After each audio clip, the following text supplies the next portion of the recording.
wanted to thank you for doing this interview for me for my history project. Thanks, I'm glad I could help. Well, you picked the topic for the Berlin Wall. So, do you think the Berlin Wall is a symbol today? It's not a symbol today. It's no longer there. It's a symbol of freedom not being there. Mm-hmm. But back then, it was a symbol of the Cold War Okay. and communism. At the time, do you think Germany should have been divided? No, there's no need to divide anything anywhere in the world at any time. Why do you think that? The Berlin Wall was built to limit people and enclose people into communism. Mm-hmm. And it's my opinion that communism is not the way to go. Freedom is a much better option. Do you wonder what life could have been like for you if you lived in East Berlin during this time? Honestly, in 1989, when I learned of the Berlin Wall coming down, I didn't have a lot of access to media. Times were different back then. Wasn't really sure that what was going on. I didn't watch the news every day. It wasn't a big part of my life. At the time, I didn't even know.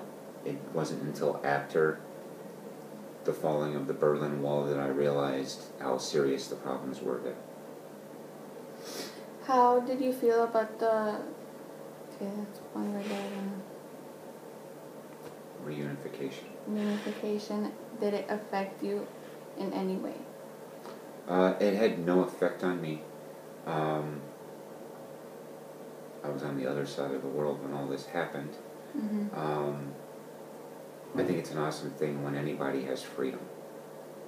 People that are walled off and limited on what they can do, it's just not right.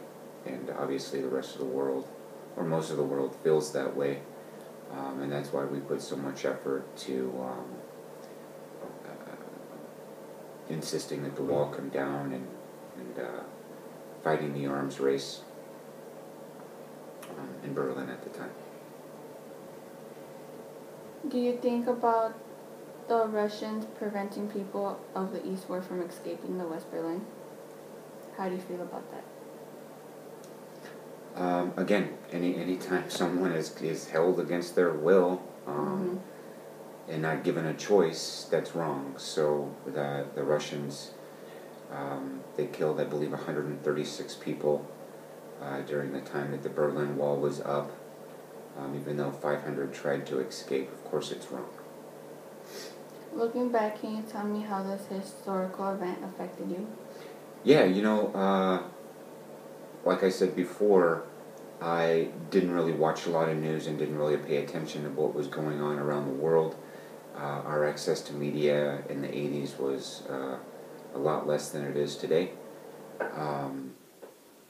So I guess the teardown of the Berlin Wall opened my eyes up that there's actually different governments out there that do things differently.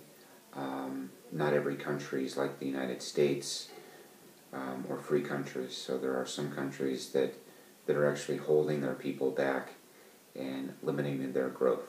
And of course, I feel that that's wrong. So how it affected me is it opened up my eyes to what else is going on in other parts of the world.